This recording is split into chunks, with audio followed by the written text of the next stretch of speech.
राधे कृष्ण। राधे कृष्ण। वेद भारतीय ज्ञान विज्ञान के उद्गम केंद्र हैं। उनके महत्वपूर्ण स्थलों का विस्तार उपनिषदों में हुआ है।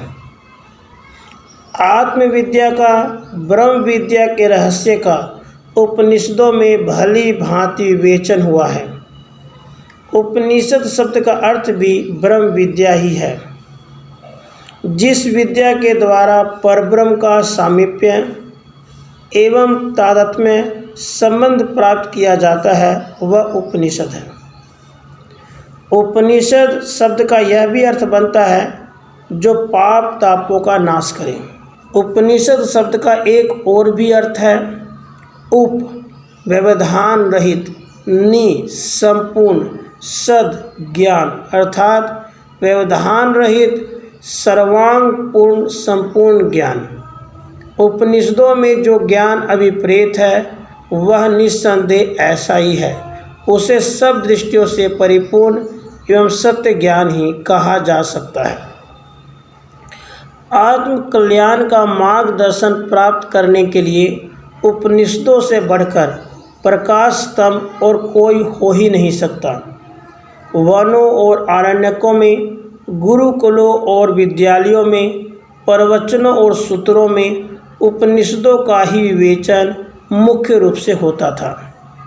उसमें सन्निहित ज्ञान अहलौकिक और पारलौकिक कल्याण के लिए समान रूप से उपयुक्त होने के कारण गृही विराग सभी के लिए श्रेयस्कर माना जाता रहा है।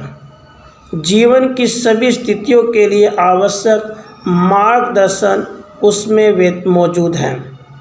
चारों वर्णों और आश्रमों के लोग अपनी अपनी परिस्थितियों और मनोभूमियों के उपयुक्त प्रकाश उपनिषदों में से प्राप्त कर सकते हैं। इस महान ज्ञान भंडार में सभी के लिए सब कुछ मौजूद है। कल्प कल्पांतर में वेद की अनेक शाखाएं प्रादुर्भूत होती हैं। वर्तमान मनवंतर में वेद की 1180 शाखाएं मानी जाती हैं। प्रत्येक शाखा का एक मंत्र भाग, एक उपनिषद तथा एक ब्राह्मण होता है। इस प्रकार 1180 उपनिषदें और 1180 मंत्र भाग होने चाहिए, पर आज इस वाङ्मय का अधिकांश भाग लुप्त है। कुछ थोड़ी सी उपनिषदें दिखाई देती हैं। 108 उपनिषदें प्रसिद्ध हैं। नई नई खोजबीन से जो उपलब्ध हुई हैं उनकी संख्या 250 के लगभग है। ऐसे 10 उपनिषदें प्रधान मानी जाती हैं। ईश, केन, कठ, प्रश्न, मुंडक, मांडुक्य, तैत्तिरीय, ऐतरेय, छांदोग्य, श्वेताश्वर। पर शेष उपनिषदें भी कम महत्वपूर्ण नहीं हैं।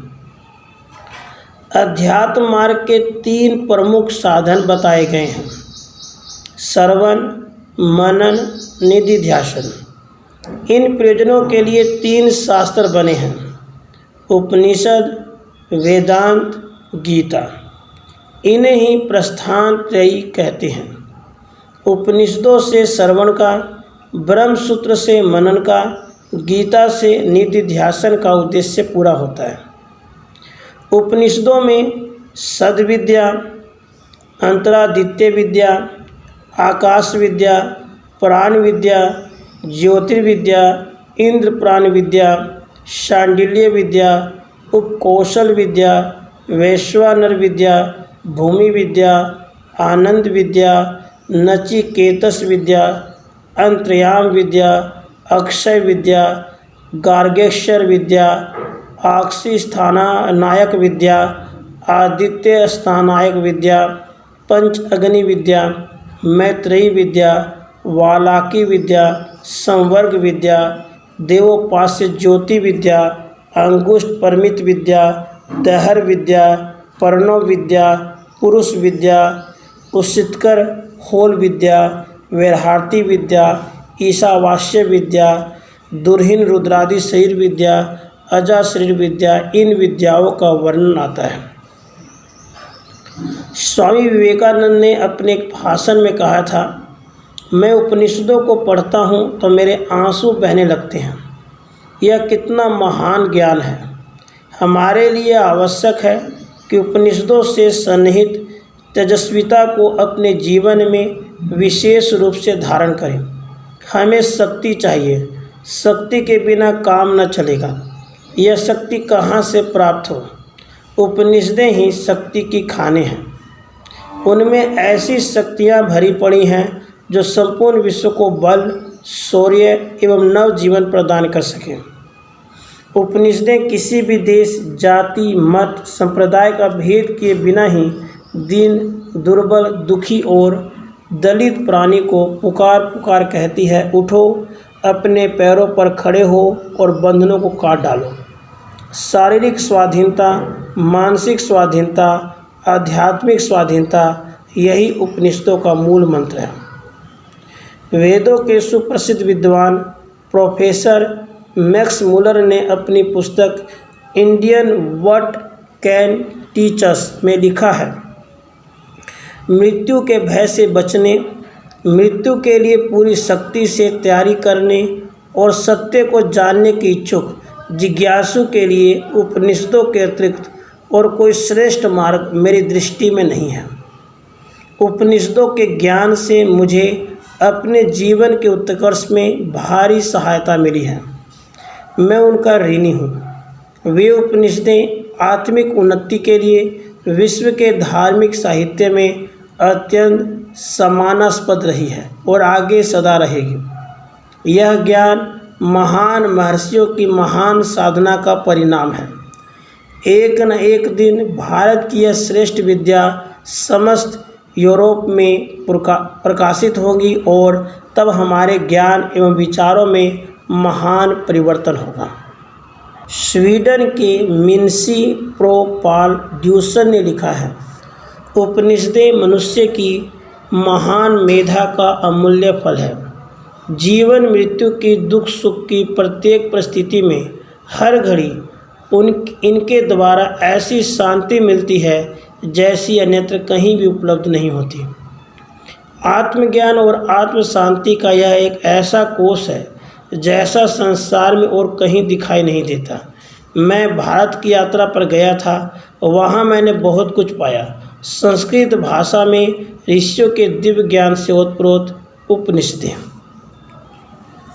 डोगमोस ऑफ बुद्धिज्म नामक ग्रंथ के लेखक श्री ह्यूम ने लिखा है, सुकरात, अरस्तु, अफलातून आदि अनेक कितने ही दार्शनिकों के ग्रंथ मैंने ध्यानपूर्वक पढ़े हैं, पर जैसी शांतिमयी आत्मविद्या मैंने उपनिषदों में पाई वैसी और कहीं देखने को नहीं मिलती।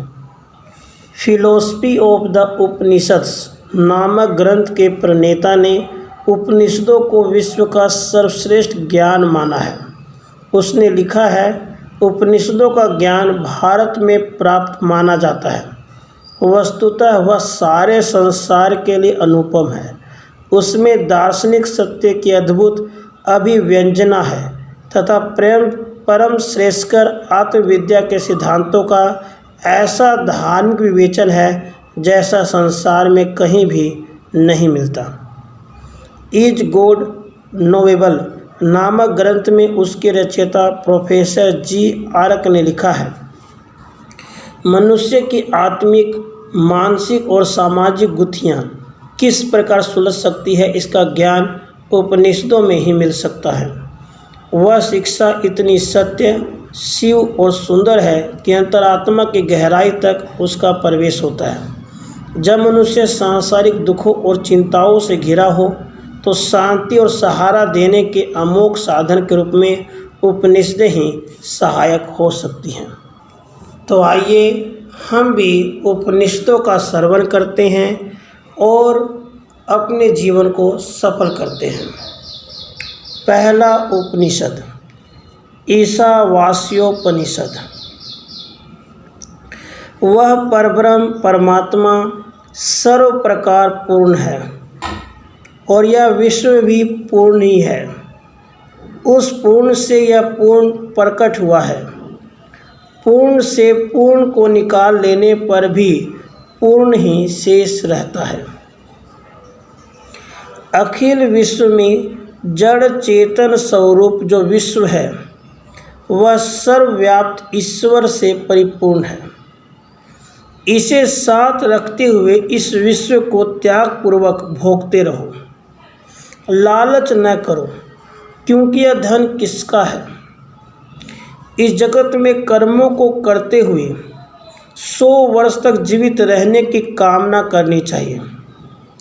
इस प्रकार किए जाने वाले कर्म तुझ मनुष्य को लिप्त नहीं करते। इससे भिन्न अन्य कोई मार्ग नहीं है।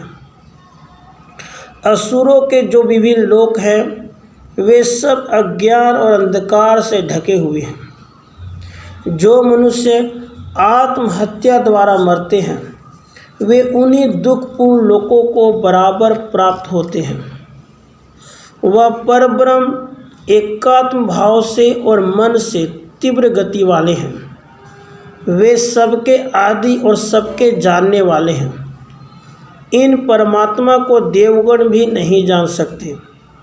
वे अन्य गतिवानों को स्वयं स्थिर रखते हुए भी अतिक्रमण करते हैं।